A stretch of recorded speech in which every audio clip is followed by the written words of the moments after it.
পরিশ্রমের ফল মানুষ সবসময় পায়, সেটা আজ হোক বা কাল।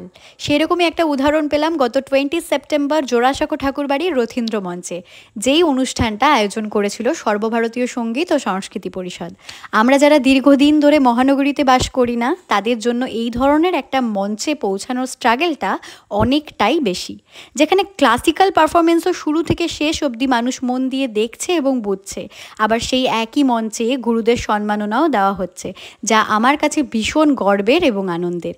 আমি কি মনে করি বলো তো, সব সময় আমাদেরকে ভীষণ পজিটিভ থাকাটা জরুরি। যেমন আজ হলো না কাল হলো না বলে আমি যদি কাজটাই করা ছেড়ে দিতাম, কে জানে পরশুদিন আমার কপালে এই কাজটাই ছিল।